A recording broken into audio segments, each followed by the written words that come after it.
There I was, hiding behind the back of a petrol station in the middle of the night with the man I'd just met.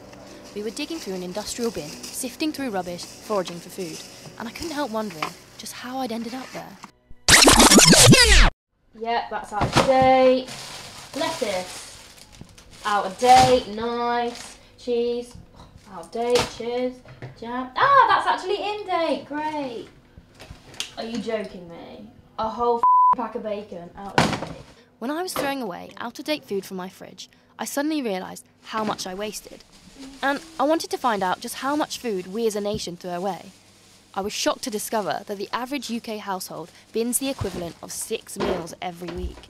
That's £60 a month to the average family. Every day, Britons throw away the equivalent of 24 million slices of bread, 5.8 million potatoes, 5.9 million glasses of milk. 15 million tonnes of food are wasted every year in the UK. I went to speak to an employee who works in the food industry to find out how they dispose of their food waste. How does the company you work for get rid of food waste at the end of the day? Well, at the end of the day, we look at everything that's out of date, so the paninis, the muffins and everything, and then we have to destroy them by hand, so they're not edible at all, and then we put them out in the bin, then lock the bin until they're taken away the next day. And how much do you actually waste? Normally around the busier times of the year, like summer, Christmas stuff, it's over about £600 worth of food that goes in the bin. And just goes straight in the bin? Yeah. I couldn't believe that so much food could be wasted, but then I came across the Real Junk Food Project. Located in the Stokes Croft area, Bristol Skipchin is one of the only cafes in the country that serves meals made solely from food surplus. Volunteers at the cafe source the ingredients from supermarket bins and receive donations from food waste charities, like FareShare. Sam Joseph founded the Skipchin earlier this year. We'd seen the extent of supermarket food waste and we knew that that was only the tip of the iceberg. We really wanted to do something about it. And then the Real Junk Food Project started and it's just been a whirlwind of a year since then. You know, we're serving 150, 200 people on a normal day's basis, which is, it's insane. Yeah.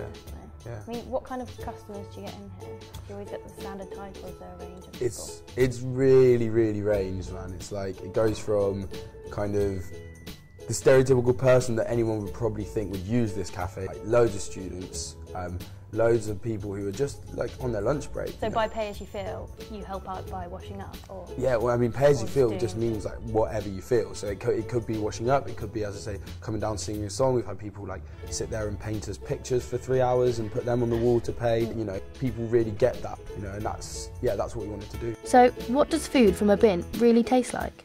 I've got cinnamons in the cabbage, which is really good. It's root mash as well, which is really great. I mean, it's all so nice. Everything just smells great and it actually tastes really good as well. Yeah, I've definitely eaten this every day. A lot of volunteers and customers at the Skipchin advocate the freegan lifestyle. Freegans live a sustainable existence by utilising discarded food waste as well as other materials.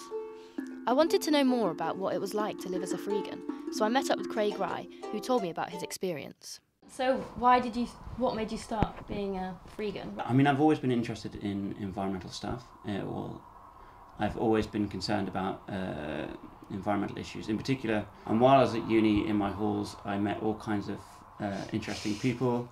They taught me about food waste and, you know, how much food is wasted by the major supermarkets, you know, and by the supply chain process. And they took me on my first trip around the back of Sainsbury's to look into the bins. I remember in particular we found lots of lovely avocados and tomatoes and different things. I was just shocked by the scale of it. But you just have to remember that, you know, even if the police come up to you and say, you know, what are you doing? Most of the time they're going to be assuming that you're hiding something in the bin. It was finally time to try my hand at freeganism, something I felt both excited but extremely anxious about. Craig was about to give me a masterclass in dumpster diving. Wear warm clothes. Torches are great. When you get into a new city or a new area, you can just Google all the local bins. The best shops are sort of like smallish ones that are a bit out of the city centre. A lot of shops close their bin with like a triangular key, which you can buy on eBay. So you just pull those out and have a look. Over the past week, I've found out how much food we actually waste, without even realising it. I've met people who are actually trying to change our throwaway culture, and they've shown me that a freegan lifestyle is something that everybody can adopt.